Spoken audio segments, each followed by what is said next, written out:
PR sebagai alat manajemen, public relations sebagai alat manajemen untuk merencanakan sesuatu agar mengetahui metode identifikasi masalah dan apa yang harus dilakukan dalam kebijakan dan prosedur organisasi atau perusahaan.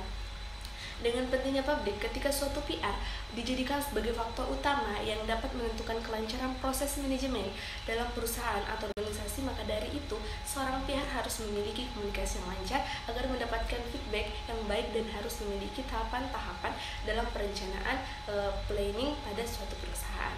Selanjutnya, pengertian manajemen PR. Keseluruhan pergerakan tenaga manusia dan alat-alat dalam suatu organisasi sedemikian rupa untuk mencapai tujuan yang telah ditetapkan dalam perencanaan semula. Dalam manajemen PR, yang dilakukan harus melalui tahapan-tahapan dan mengetahui fungsional apa yang harus dikerjakan untuk mencapai tujuan bersama. Selanjutnya, sejarah manajemen PR atau humas. Pada abad ke-19, public relation di Amerika dan Eropa merupakan program studi yang mandiri didasarkan pada perkembangan ilmu pengetahuan dan teknologi. Pada tahun ke-1865 sampai 1900 masih menganggap seluruh publik bodoh. Pada tahun 1900 sampai 1918 informasi dan pelayanan sudah diberikan kepada publik. Tahun 1918 sampai 1945 memberikan pendidikan pada publik dan menghargai secara penuh. Pada tahun 1925, Humas atau PR merupakan pendidikan resmi tertinggi di New York.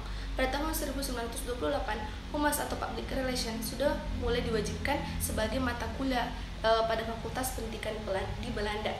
1945 sampai 1968 sudah mulai banyak mengetahui terbuka untuk public relation atau humas. Pada tahun 1968, negara Belanda mengalami perkembangan yang sangat pesat karena sudah menuju ke arah yang ilmiah dan melakukan penelitian berkelanjutan, sedangkan di Amerika humas terfokus ke arah bisnis. 1968 sampai 1979 PR atau humas banyak dikembangkan di berbagai bidang pendekatan, tidak hanya dari satu aspek saja.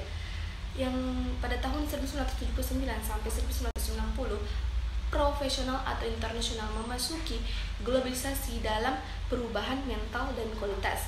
Pada tahun 1990 sampai sekarang perubahan mental, kualitas, pola pikir, pola pandang, sikap, dan kebutuhan global atau informasi. Selanjutnya, model manajemen PR. Yang pertama itu model komunikasi satu arah. Burnham berpikir bahwa kejujuran bukanlah dominan dari agen pers dan sangat buruk menyatakan bahwa masyarakat itu bodoh. Gurning dan Hunt pada tahun 1984 halaman 29 berdengung, agen pers mengikuti jejak Burnham dalam upaya mendapatkan ruang kosong dalam berita untuk klien mereka, mulai dari tokoh-tokoh Hollywood hingga kepentingan pribadi seperti rel kereta api dan juga politis. Model kedua itu model komunikasi dua arah atau manajemen strategi hubungan masyarakat. Dalam model ini, Gurning dan Hunt mengistilahkan dua model, yaitu manajemen simetris dan asimetris. Itulah tadi pemaparan dari saya. Sekian, wassalamualaikum warahmatullahi wabarakatuh.